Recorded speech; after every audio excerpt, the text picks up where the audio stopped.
Hello, my dear sweetheart viewers. Very well, welcome back to my channel Love is Life 2.0. Then आप सुन रहे हो My Lover is Gangster. So guys, My Lover is Gangster Aarohi and Zara की love story में आप लोगों का फिर से मैं तहे दिल से वेलकम कर रही हूँ।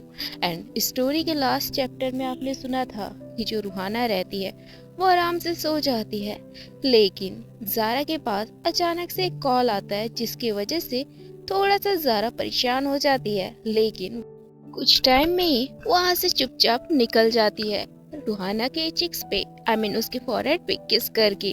रूहाना को अंदाजा ही नहीं होता कि ज़ारा कहाँ जा रही है, क्योंकि हमारी रूहाना बहुत प्यार से चैन की नींद सो रही होती है। कुछ ही टाइम के बाद जो ज़ारा रहती है वहाँ से निकल जाती है। दूसरे साइड जो प्रेरणा रहती है अभी अपने रूम पे आराम से लेटी हुई थी और उसको नींद नहीं आ रहा था। उसको बस प्लानिंग करना था। कहीं ना कहीं उसके दिमाग में चल रहा था कि वो ज़ारा को कैसे मारे जिससे रूहाना को ज्यादा तकलीफ ना हो, इसलिए वो बस प्लानिंग कर रही होती है। इसी बीच उसको किसी का चलने का आवाज आता है। वो आखिर उस आवाज को सुन करके थोड़ा शॉक्ड होती है, लेकिन वो रिएक्ट नहीं करती जस्ट बिकॉज उसको लगता है कोई पानी के लिए या फिर वॉशरूम के लिए निकले होंगे, इसलिए प्रेरणा ज्यादा रिएक्ट नहीं करती, आराम से लेटी रहती है। इसी बीच जो हमारी ज़ारा रहती है रूम लॉक करती ओपन करती है और वहां से चुपचाप निकल जाती है। वहां से जब निकलती है तो आराम से अपने कार पे बैठती है। वहां पे दो बंदे रहते हैं, वो आगे के इंफॉर्मेशन उनसे साझा करते हैं शेयर करते हैं। तो ज़ारा रहती है, वो बोलती है कि आखिर सब ठीक है ना वहाँ पे। तो सामने से वो गार्ड बोलता है सॉरी बॉस, बट थोड़ा सा उनको कुछ ज़्यादा ही चोट लगा है एंड कुछ ज़्यादा दिक्कत तो नहीं, बट पूरी तरीके से उनके काबू में है हर एक चीज़। तो मुझे नहीं लगता कि पॉसिबल होगा हमारा वहाँ पे जाना। तो सामने से ज़ारा स्माइल करती है और बोलती है जो पॉसिबल नहीं रहता है उसे पॉसिबल करना ही ज़ारा की खूबी है, तुम्हें पता है ना। तो सामने से वो बंदा अपना सर हाँ में हिलाते हुए बोलता है बट बॉस, अगर हमसे कुछ गलती हो गई तो सामने से ज़ारा स्माइल करती है और बोलती है मुझे तुम लोग के ऊपर बहुत ज़्यादा ट्रस्ट है, मुझे नहीं लगता कि तुमसे कोई गलती होगी, तो तुम लोग भी ज़्यादा चिंता मत करो और अपने काम पे फोकस करो। सामने से वो बंदा थोड़ा सा खुश हो जाता है क्योंकि उसकी बॉस ने उन सब का तारीफ किया था, जिसके वजह से उन सभी के अंदर एक अलग सा ही जोश आ जाता है। ये सभी वहां से निकल जाते हैं।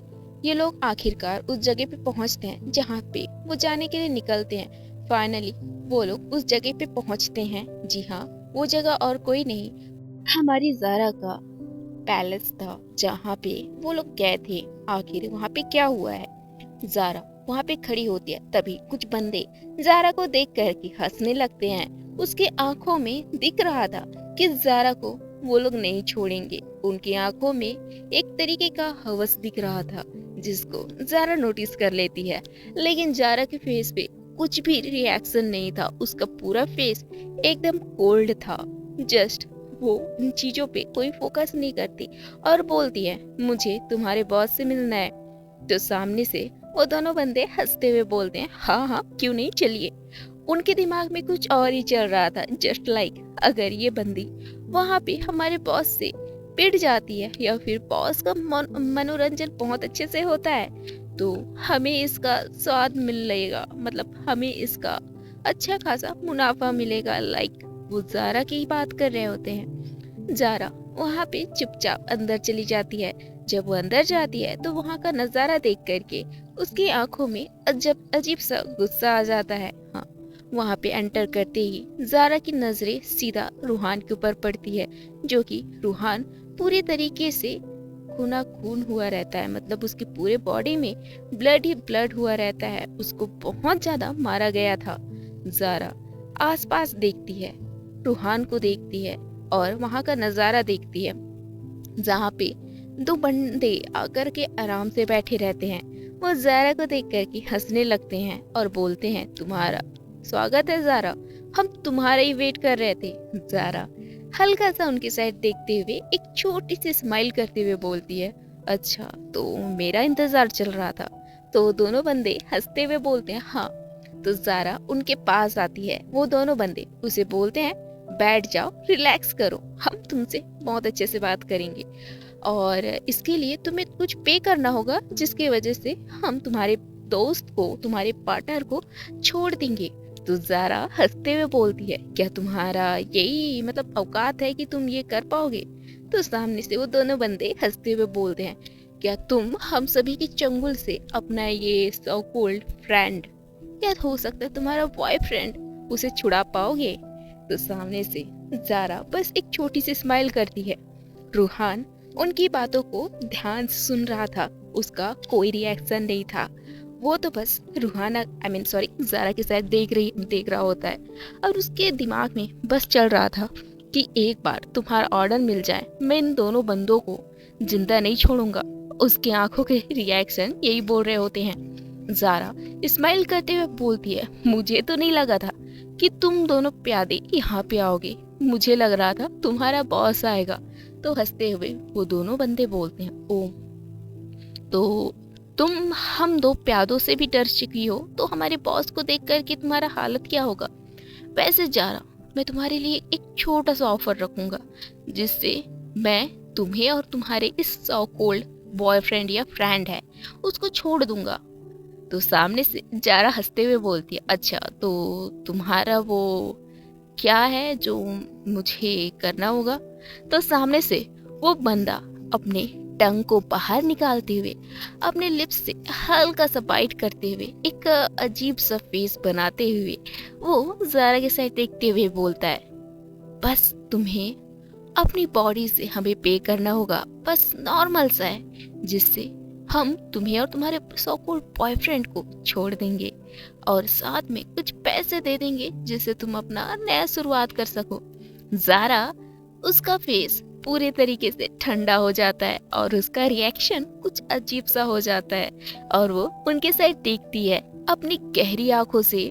उन दोनों बंदों को थोड़ा सा शॉक्ड लगता है कि इस चीज का ये बंदी कोई रिएक्शन कैसे नहीं दे रही है। तभी दूसरा बंदा बोलता है, थॉमस बोलता है क्यों ये आंसर देगी, इसको पता है कि वो हम दोनों से नहीं जीत पाएगी और यहाँ पे इनका कोई बंदा नहीं है जो हमसे इसको बचा सके।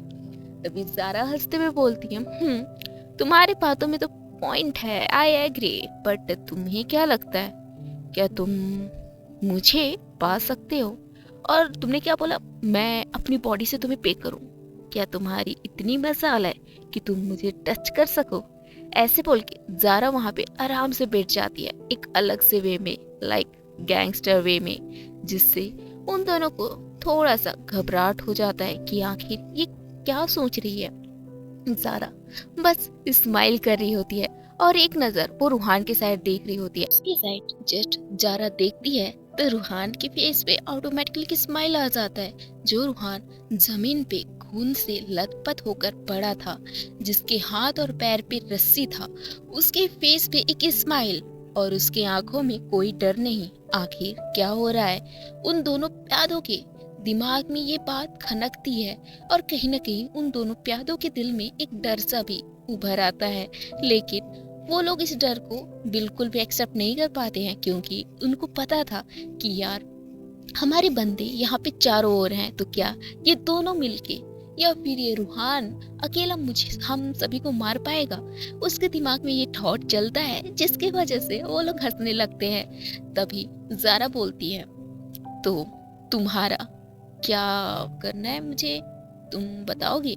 तो सामने से वो दोनों बंदे, दोनों प्यादे हंसते हुए बोलते हैं कुछ नहीं, मैंने जो बोला वही तुम्हें करना होगा। तो ज़ारा उससे बोलती है ठीक है, मैं मानती हूँ तुम्हारी बातों को, बट क्या तुम मुझे बताने का कष्ट करोगे कि आखिर तुम ये सब किसके कहने पे कर रहे हो? हाँ, मुझे कहीं ना कहीं डाउट है, लेकिन मुझे क्लियर करना है। तो सामने से वो बंदे हंसते हुए बोलते हैं तुम्हें हमारे बॉस के बारे में जानने की जरूरत नहीं है, वैसे भी इसके बाद तुम ऑटोमेटिकली गायब हो जाओगी। तभी ज़ारा हंसते हुए बोलती है तुम्हारी बातों में तो दम है, लेकिन बस मैंने इतना सा ही क्वेश्चन किया कि आखिर तुम्हारा बॉस कहाँ है? क्यों तुम अपने बॉस का नाम लेने में डरते हो या फिर कुछ और बात है? तो सामने से वो वो दोनों प्यादे जो रहते हैं बस हंसने लगते हैं। तो सामने से ज़ारा हंसते हुए बोलती है, क्या वो मेरे ग्रैंडपा के भाई हैं? तो सामने से वो दोनों थोड़ा सा डर जाते हैं। उनके फेस पे एक अजीब सा, मतलब एक अलग सा रिएक्शन रहता है, जिसको ज़ारा नोटिस कर लेती है और बोलती है, तो मेरी बातों में दम है, तो क्या वो मेरे ग्रैंडपा ही हैं? ओह माय गॉड, मेरे ग्रैंडपा। उनको कौन बताए कि वो बुजुर्ग हो गए हैं। उनको पैसे की अभी जरूरत नहीं है, अभी उनको दुआओं की जरूरत है। तुम दोनों प्यादे उनके अंडर काम करते हो, तुम्हें शर्म आना चाहिए। वैसे भी तुम उसके बाद उनके बच्चों के गुलाम हो जाओगे, तो बेटर है तुम मेरे साइड आ जाओ। मैं तुम्हारे लिए एक लास्ट मौका, एक लास्ट ऑप्शन छोड़ रही हूँ। पता नहीं इसके बाद तुम हो ना हो, तुम ये डिसाइड करो। ऐसे बोल के ज़ारा आराम से वहां पे बैठ जाती है सोफे पे और अपनी आईज क्लोज करते हुए बोलती है, देखो तुम्हें लग रहा होगा कि मैं ऐसा क्यों बोल रही हूँ, किस लिए बोल रही हूँ, तुम्हें ये सब जानने की जरूरत नहीं है। बस तुम लोग एक बार सोच लो। मैंने बोला ना, ये तुम्हारा लास्ट ऑप्शन है, इसके बाद तुम्हारा पता नहीं होगा। तो दोनों प्यादे गुस्से से खड़े हो जाते हैं और बोलते हैं, तुम्हारी इतनी हिम्मत, तुम्हें लगता है कि तुम दोनों मिलकर हम सभी को मार पाओगी? तुम्हें पता है हमारे पीछे कितने लोग हैं? तो ज़ारा बस अपनी आईज ओपन करती है और उनके साइड बस घूर के देखती है और बोलती है, मुझे कैसे पता नहीं होगा कि तुम्हारे पीछे कितने लोग हैं? मुझे पता है तुम लोग मेरी कंपनियों को हथियाने का ट्राई कर रहे हो, जिसमें मेरी फैमिली का, मेरा बहुत ज्यादा काम है, जिसमें हमने बहुत ज्यादा मेहनत से उन कंपनियों को खड़ा किया है। तो तुम्हें क्या लगता है कि मैं उन सारी कंपनियों को तुम्हें ऐवी दे दूंगी? हाँ, तुम्हारी ये गलत फहमी है। मैंने बोला ना, बस तुम मुझे ये बताओ कि तुम मेरा ये ऑप्शन एक्सेप्ट करोगे या नहीं। तो दोनों प्यादे गुस्से से बोलते, तुम भाड़ में जाओ। और दूसरी बात, हमें तुम्हारा ये जो भी है ना, उसको एक्सेप्ट करने की जरूरत नहीं है। तुम हमें पे करो, मैं तुम्हें पूरी जिंदगी तुम्हारा ध्यान रखूंगा। तो सामने से ज़ारा हंसती है।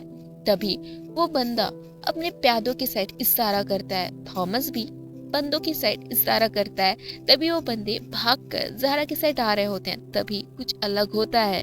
जी हाँ, वहां पे जो रूहान पड़ा था, जो कि दिखने में ऐसा लग रहा था कि अभी ये बंदा मर ही जाएगा, उस बंदे के अंदर ऑटोमेटिकली एक जोश आ जाता है, एक अलग सी एनर्जी से वो घिर जाता है और वो खड़ा होकर उन रस्सियों को तोड़ते हुए वहां पे रूहान ज़ारा के पास आकर खड़ा हो जाता है। और वहां पे जितने भी बंदे उसके पास ज़ारा को टच करने के लिए आ भी रहे होते ना, उन सबका हाथ तोड़ देता है। तो ये होता है तो रूहान बस एक अजीब सी आंखों से उन दोनों प्यादों की साइड देख रहा होता है। उसकी आंखों में एक अलग सा नफरत, एक अलग सा गुस्सा था, जिससे देखकर ऐसा लग रहा था कि वो अपनी आंखों से ही इन दोनों को मार देगा। वो दोनों बंदे डर की वजह से वहीं पे सोफे पे गिर जाते हैं। ज़ारा बस स्माइल करती है और रूहान को बोलती है, रूहान तुमने कुछ ज्यादा ही इनको खुद के ऊपर हावी कर लिया था। तो रूहान हंसते हुए बोलता है, वैसे बॉस, अगर ये नहीं करता तो ये दोनों प्यादे मेरे सामने कैसे आ जाते और तब हम इनके क्लोज कैसे आते। वैसे भी मुझे पता है अगर हम इन दोनों को मार देंगे, इनके बाकी के प्यादे तो वापस यहाँ पे आएंगे, तो उनका भी हम तहे दिल से वेलकम करेंगे।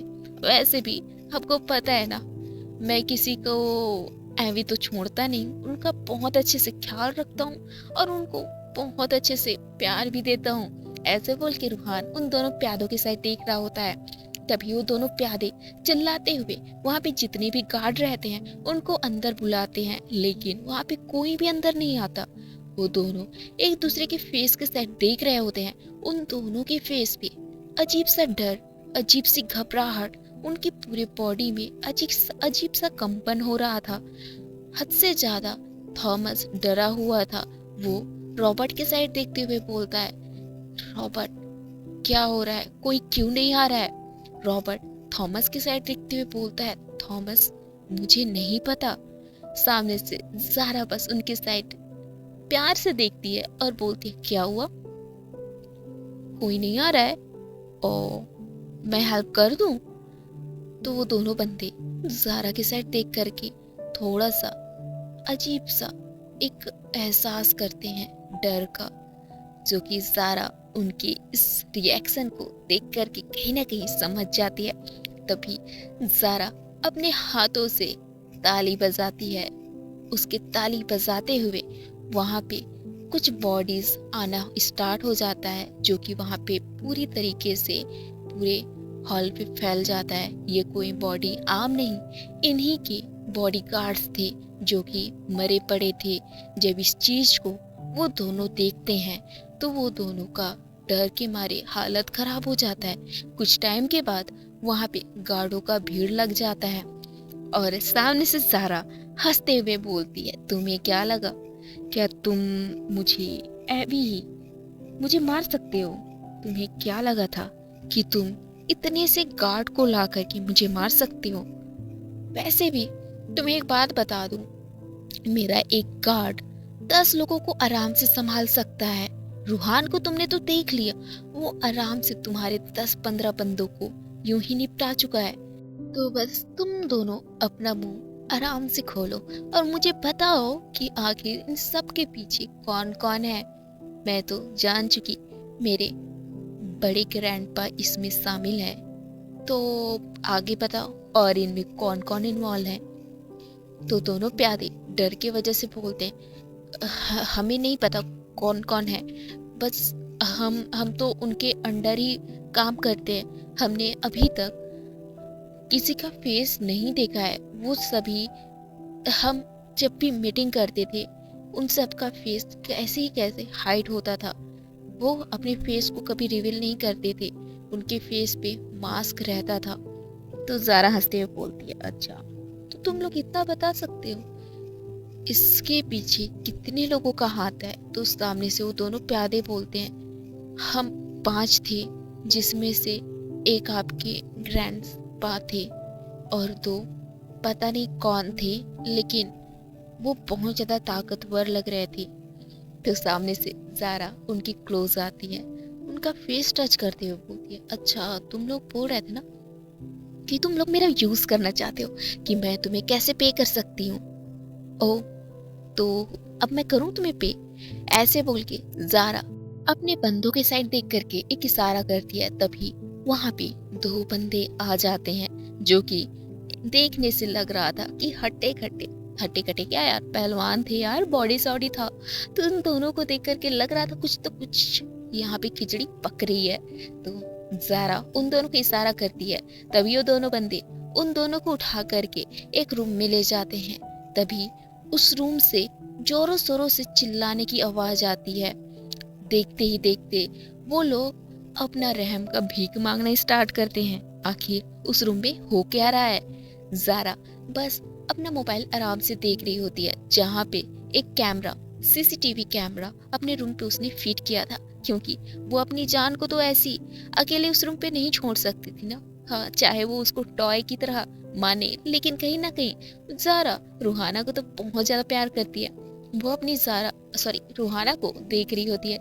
दूसरे साइड हम देखते हैं रूहाना की आंखें खुल जाती हैं, क्योंकि उसका हाथ अपने साइड पैड पे, मतलब लेफ्ट साइड उसका हाथ लग जाता है, जिससे उसे अचानक सा एक अलग सी फीलिंग आती है कि यहाँ पे कोई नहीं है। तो उसकी आंखें खुल जाती हैं और वो सामने देखती है तो वहाँ पे ज़ारा नहीं रहती। वो थोड़ा सा घबरा जाती है, उसे अजीब सा ख्याल आना स्टार्ट हो जाता है। ये ख्याल और किसी चीज का नहीं, वो इमेजिन करने लगती है कि प्रेरणा के पास वो तो नहीं है। उसके दिमाग में ये थॉट चलना स्टार्ट हो जाता है। इसलिए वो अपने रूम से बाहर आती है। पहले उसने अपने वॉशरूम पे चेक किया था, लेकिन वॉशरूम में कोई नहीं थे। तो वो सीधा उस रूम से बाहर आती है और पूरे रूम पे छान लगाना स्टार्ट कर देती है। पूरे रूम को छानने के बाद वो फाइनली प्रेरणा के रूम के बाहर आती है। वहाँ पे कान लगा करके आराम से सुनना स्टार्ट कर देती है कि कोई आवाज तो नहीं आ रहा है अंदर से। ज़ारा अपने कैमरा अपने मोबाइल पे ये सब हरकतें रूहाना का देख करके थोड़ा शॉक्ड होते हुए बोलती है, आखिर इसको हुआ क्या है? ये अजीब सा रिएक्ट क्यों कर रही है? ज़ारा के माइंड में ये बातें चल ही रही होती है कि वो रूहाना को देखती है कि रूहाना हल्के से उस रूम पे झांक कर देखती है, अंदर पाती है प्रेरणा आराम से सोई होती है तो रूहाना को एक राहत की सांस आती है। वो रूम से बाहर आते हुए पूरे हॉल को चेक करती है। वो रूम से बाहर आई मीन उसके घर के बाहर छोटा सा गार्डन एरिया था, वहां भी देखती है। उसको बहुत ज्यादा पता नहीं एक घबराहट सी महसूस होती है और वो जारा के पास कॉल कर रही होती है। जारा का मोबाइल साइलेंट था। तभी एक बंदा उसका मोबाइल लेकर आते हुए बोलता है, बॉस आपके नंबर पे आप मैम का कॉल आ रहा है। तो जारा स्माइल करते हुए उस नंबर की साइड देखती है और वो अपनी रूहाना के साइड भी देख रही होती है। सो हे गाइस, देखते हैं कि इसके नेक्स्ट एपिसोड में क्या होता है। आखिर आखिर उस रूम से ये आवाज क्यों आ रहा था, इतना क्यों वो दोनों चिल्ला रहे होते हैं मिस्टर थॉमसन मिस्टर रॉबर्ट के साथ। आखिर उस रूम पे हो क्या रहा था, आखिर वो दोनों अपनी रहम की अपनी जान का भी क्यों मांग रहे हैं, आखिर हो क्या रहा है जानेंगे नेक्स्ट चैप्टर में। साथ ही रूहाना क्यों इतना जारा के लिए पॉजिटिव हो रही है ये भी जानेंगे नेक्स्ट चैप्टर में। सो गाइस, मेरे आगे की स्टोरी में बने रहिए एंड सॉरी कि मैं स्टोरी डेली अपलोड नहीं कर रही हूँ, जस्ट यहाँ पे कोई ठीक से सपोर्ट नहीं कर पाते हो आप लोग, तो मेरा भी मन नहीं करता स्टोरी डालने का। So I am sorry and I love you. Bye bye guys.